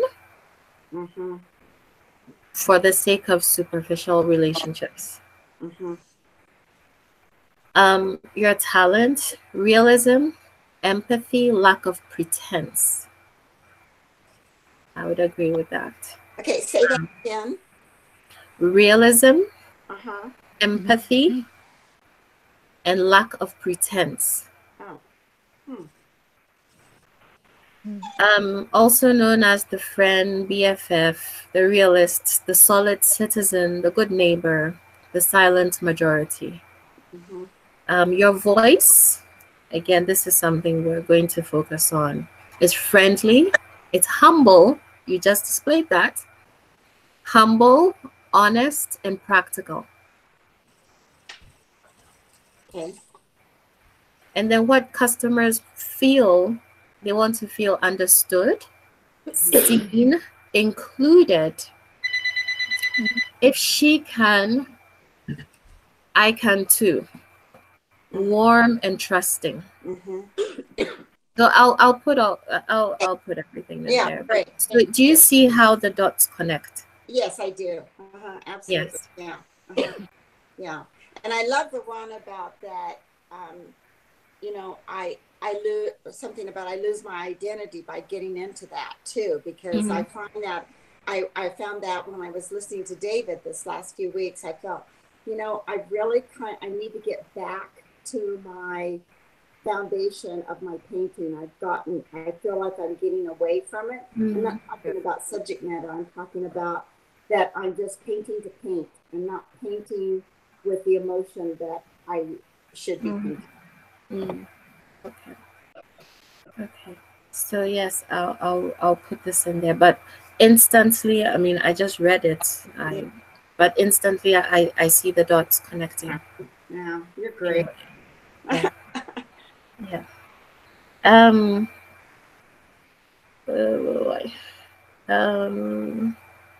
So your challenges. We've talked about this. You've spoken many times about your desire to be and feel organized. Oops, where did I go? Am I there? You're here. Yeah, we can't see you. Yeah, my screen just went blank. But you can hear me. I can hear you. Okay, that's fine. Technology, that has been another challenge you've expressed. And then you said you didn't want things to sound too salesy. You said that you believe if you write with your heart. Okay, I'm back. Okay. There you are. You believe if you write with your heart, that is what will resonate. This is so interesting. It goes back to the girl next door archetype. Yeah. You know, the desire to belong. You want to, and you did say you wanted to record yourself more when you were in the studio. So, yeah. I haven't gone through your wealth dynamics, so I'll have to leave that to another time. That's fine. Ideal opt-ins, again, because you're a teacher, a mini class to give prospective students a good taste of the kind of teacher you could be to them. I think that could be a strong opt-in. Yeah, I agree with you. I wrote that down because when you said it before, that little mini class, you know, is perfect. And that's what I was going to do with the recording as I'm painting in my studio, talking to myself. That would be one of my little mini classes. Exactly. Yes.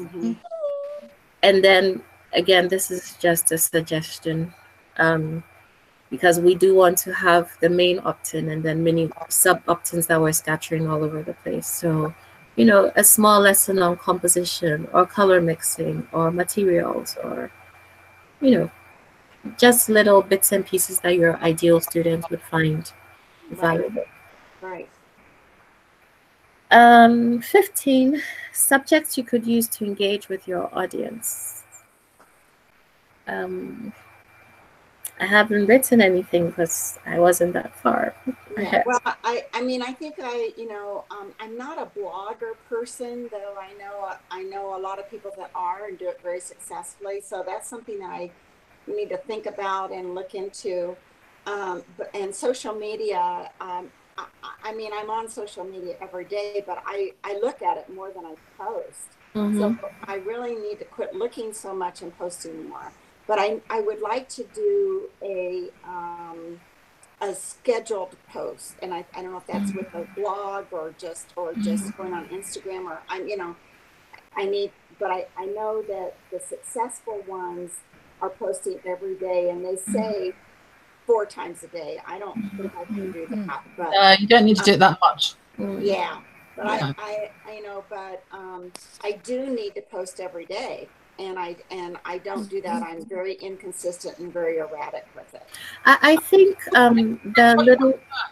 Okay, sorry. Sorry, can I just jump in there? If it's blog posts, you only need to do it once a week, but you need to do it the same day every week. If it's Instagram, then yes, you do need to do it every day and possibly twice a day. And that's how I've managed to get my numbers up. But I would say, personal experience with the blog posts, I haven't been consistent. And although I have people that follow me, I have let them down. So I now have 50 things that I can write about. I'm going to put your interviews in there as well. And I'm going to write them all over the next couple of weeks and schedule them to go out over the coming months, because it has to be every month that you do it, or every week that you do it, for it to be taken seriously. So it's one of those things I think you need to do a lot of planning on. Whereas Instagram, you just post every day. Yeah. You just take a photograph of, it doesn't matter whether you're walking down the street or it's got a paintbrush in your hand. It almost doesn't matter. You just need to be present every day. Yeah. And that's easy to do then, nice, because you can add it onto Facebook at the same time. So Yeah. on stone. So that I like that aspect of it, you know. So but anyway, yeah. I think because you're going to be teaching too, you know, the little snippets of you in your studio painting and, you know, having a conversation with your paintings, that could be your daily thing. You just piece them out and make them relevant based on what you're painting at the time or what you're talking about at the time. You know, that's easy. I haven't been painting a lot in the last couple of months, unfortunately, and so as soon as this holiday is over with in January, I plan to get into my studio and paint more, because I need to paint for my galleries, and I need to paint, for my ideal clients, and I need to record at the same time so I can, do that. I just haven't done it yet. Another thing, because you're a teacher, another thing you could do would be mini critiques. Yes. You know, either critiquing my private groups. Okay. Okay. So yeah, you have options. Where are we? Okay, so basic tech checklist. I think you have everything in place. You have your website. I'm with Faso, but I'm finding that I can do some things with Faso that I didn't know. I've been going to their tech support, and they've been helping me with some things. So I'm not going to change that. MailChimp, I really need to learn better, and I need to go watch those YouTubes and everything that you gave me, Shirley, and I haven't done that yet. And I need to again get my teaching platform, which I'm going to check into those. So can I just say again here, I have written some notes on how to use MailChimp for the art group that I'm involved with, because the woman that's doing it isn't GDP compliant. So I've written a whole bunch of notes on how to do that. I'm more than happy to send those over to you, because it is just do this, click this, say that. Right. Yeah, I would love that. I would love that. I'll send them over to you now. The one thing that I'm really I'm not clear on, and I tend to make tech things more complicated than they are. I don't keep them simple. Is tagging. Yeah. And MailChimp. And so that's one thing I want to really learn more about is to tag. What you mean? Yeah, you can. What do you mean by that? So that you well, I don't know address exactly what the individual difference is between segmenting and tagging. And there was a real interesting conversation on the new group of Alexis, October's group, about that. And they were talking about, like, if you have ideal clients, if you have workshop students, and you have or online courses, and then you have your ideal clients, but some of your ideal clients are workshop students. How do you segment it? How do you tag them to not send them the same stuff all the time? Or just, but then again, some of your ideal clients are also, like, I have quite a few of my students that are continually buying my work. And so they're like an ideal client and a workshop student. But I don't want to send them stuff to promote, a new large painting that I painted, and then send it to my workshop also. So and it was a great conversation about that. And I don't know if they came to any resolution, but I know that tagging or segmenting is a way of doing that. I just don't know how to do it in that. Well, I would just create different lists. Simple as that. Well, I know, but you can have one person that could be on all of the lists, and you don't want to send that person. Let's say that you were sending out an email every week, and to your ideal client, you're sending one to your workshop online. You were sending maybe a promotional, to everybody or whatever. They could get 4 emails. One person could get 4 emails from you. Yeah. But if it's 4 different subjects, it's relevant, isn't it? Yeah, I know. So if they buy off you and they're in a class, they need to buy off you email and the class email. Right. But I don't know how to tag them or tag. I don't know the difference between tag and segment. So that's what I'm trying to figure out. What's the difference? Well, going out. Then I'll let you figure that out and let me know, okay? Well, I would put them into different groups. I mean, I can send you this because I just wrote it up the other day. But as far as if you've got different people with different needs, and they're in different pots, if you like, if they want to know about all those different things, maybe the thing to do is to email them privately and say, look, I've got you in these 4 different segments. You want to hear from me as often as this. What would you rather hear about? Yeah, and when I do my surveys again in January with my workshop and my ideal client list, I'm going to ask them that question. Yeah, because you still want them to have that information, don't you? Right, yeah. So as long as you're not sending the same information 4 times. Yeah, right. So yeah, I would just create a separate list, but I will email this to you in a minute. Thank you so much. I appreciate that. Allison, I wouldn't mind having that too as I explore MailChimp. It's just the really simple, basic one for being able to send out a newsletter. Yeah. I can do that easy. Because I understand it now. Okay. So the next question, 3 things you can do to move the needle, like the 3 things you want to focus on. Oh gosh, well, I think I've already done that. I think my online courses, I want to expand my workshops at the museum, and I definitely want to start selling all kinds of sizes of paintings, originals, to an ideal client list. Okay. And the 3 things that I know I can move, I do know I can move the needle on all of those. Okay. So I feel like, and I think I know pretty much the direction. It's just, my engine is running, but I haven't put it in drive yet. Okay. So I think a lot of us feel the same way. my needle is still in neutral. Okay. So the next is what you think each of us could do individually to support you. Well, I think all of you have already supported me, just like Allison, doing that. And I think we have such a great group because we're all on the same path. We're all on different areas of that path, and so we can just really feed, and we can feed off each other, and we can nurture each other. So I think that's what's so great about it. So yeah, I'm just thrilled to be part of it. I'm hoping that my one goal of 2019 is to be more engaged than I've been able to be involved so far. Thank you. So what are you committed to? This is my way of what do you want to be accountable for? My way of saying it. Is there anything you want us to hold you accountable to? I think that helping me embrace that master idea is something that I would really like ideas on from everybody.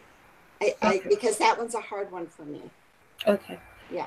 And now that we, again, I'm repeating myself, but I have to. Now that we know your archetype is the girl next door, that will help navigate that. Right.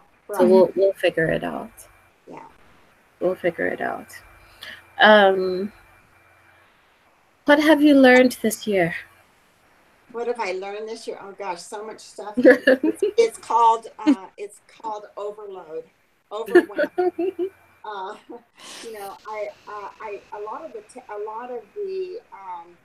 what I think the one thing that I've learned the most is how to what's the word I want to say to not to create it, but to actually institute what I wanted to do for so many years that now I feel like I have the tools to be able to make it happen. And so I mean, I know I've got a lot more still to learn, but I think that I have the tools to do it now. So I'm excited about that. Okay, that's nice. So in January, I plan on starting all of that, and I mean, I have my online classes, my workshops with the museum. That's pretty well, set. So I've come up with some ideas of what I'm going to do in each one of those classes, but that I want to refine. But my online classes, working on my ideal client list and growing that. I really want to grow that list a lot more. And I think I set my income at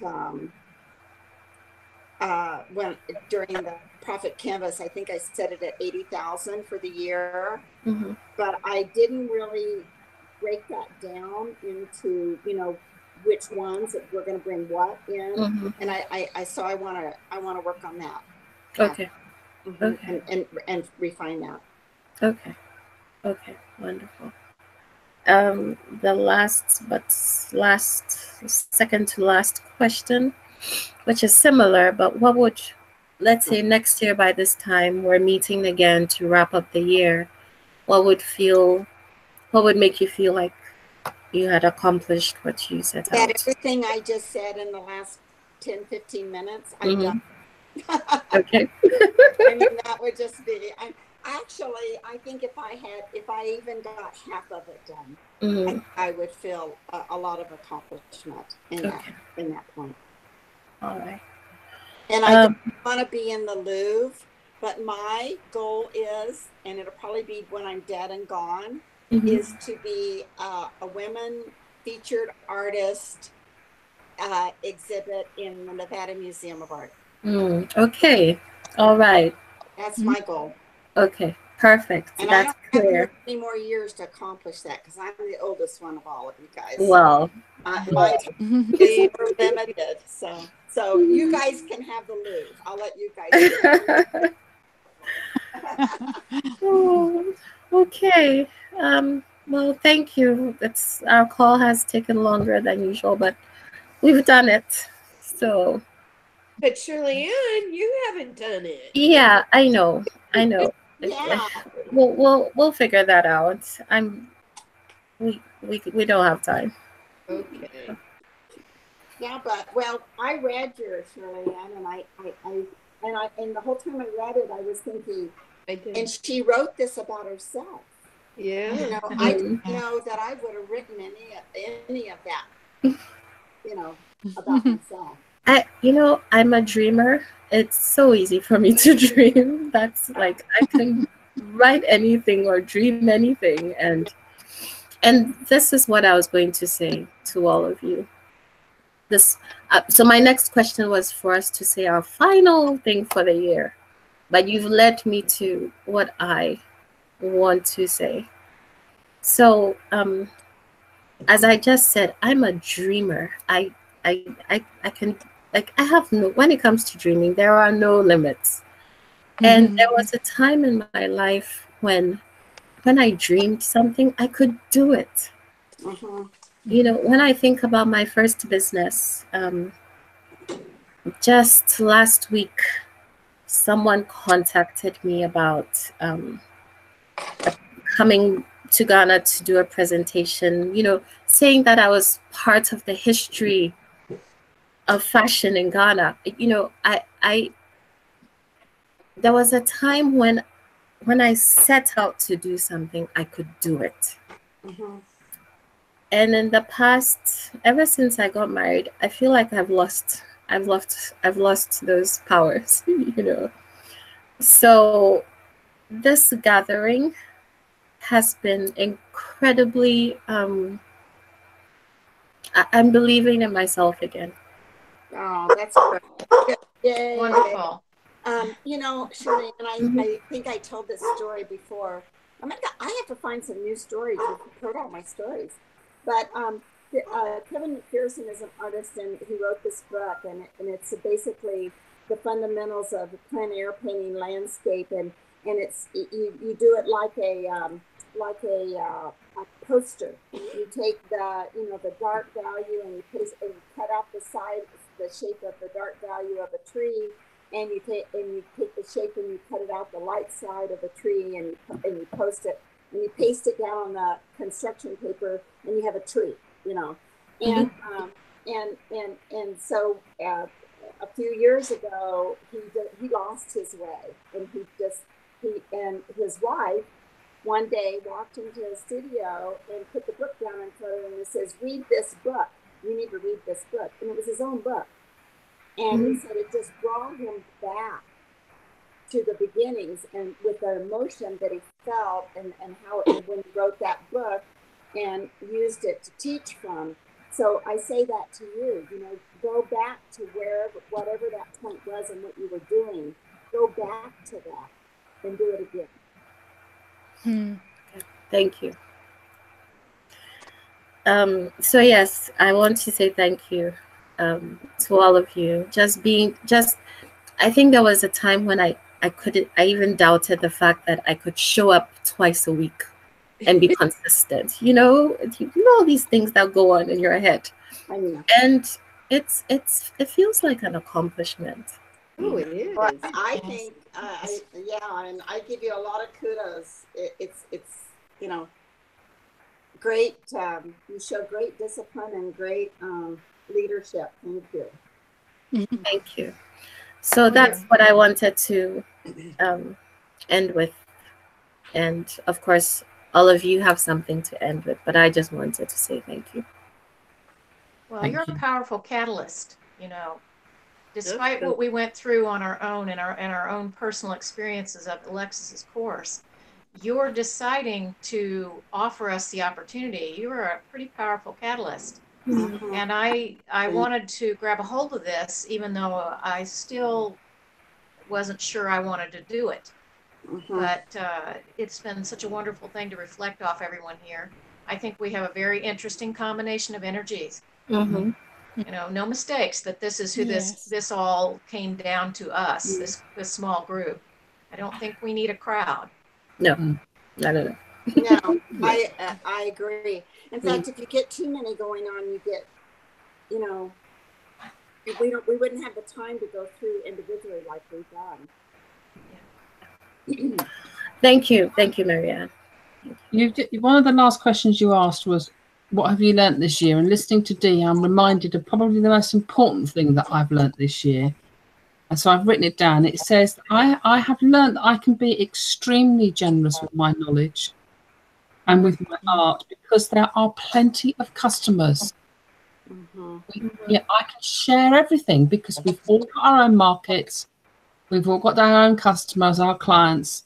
There's plenty to go around. Yeah. Yes. Absolutely. Yes. Yeah. Yeah. Thank you for that. So let me go from this way. So Michelle, what would you like to end the year with?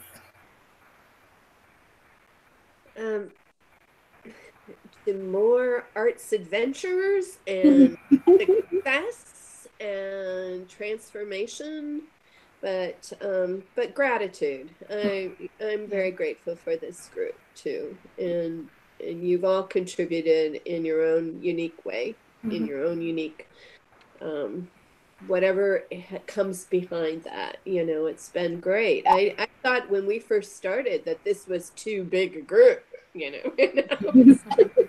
It's amazing how you know, I get a real feel for who each of you are, and I'm very appreciative.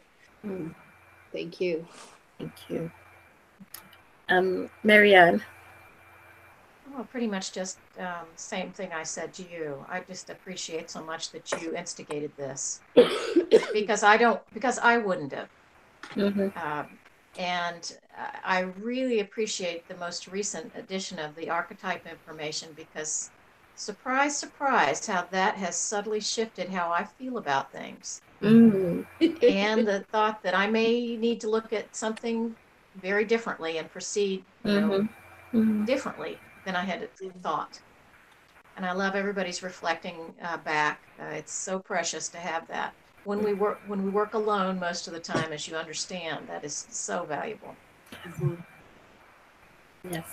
Okay. Thank you. Dee, are you there? Well, yeah. You know, there was something I was going to say that was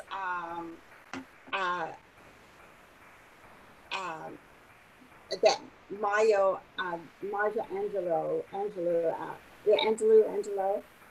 said, but and now it's escaped me, but it's something that, and this isn't verbatim, but I think it's so true, is that people will never remember you for what you do, but they will remember you for how you have made them feel. And so I take that, and that each one of you has, you know, made me feel important, has made me feel like I have something to contribute. But you've also inspired me to want to do more, learn more, share more, and give more. So, you know, thank you all for that, because each one of you have done that for me, for sure. Thank you. Thank you. Beata. Shirley, thank you so much for organizing this group. I'm really grateful for that, and I highly appreciate the archetypes that you draw our attention to that. And I started the Carrie Mooney's secondary archetype exercise, and I think that finally I will be able to understand how my ideal clients thinking, and that would help me connect with them, because I really missed this. That's wonderful. Thank you. Thank you. Alison. All that's going through my head now is so long and thanks for all the fish. In fact, if you read Douglas Adams' books called The Hitchhiker's Guide to the Galaxy. Yes. I don't know what to say. Merry Christmas. Yeah, go and have fun. Go and get drunk. Mm,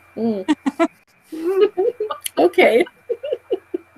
But obviously, thank you. I mean, we're all incredibly grateful to your leadership. But yeah, let's not get soppy about it. Let's go and get drunk. No. Okay. Wine o'clock. All right. Okay. Thank you. Thank you. Thank you. Have a happy Christmas.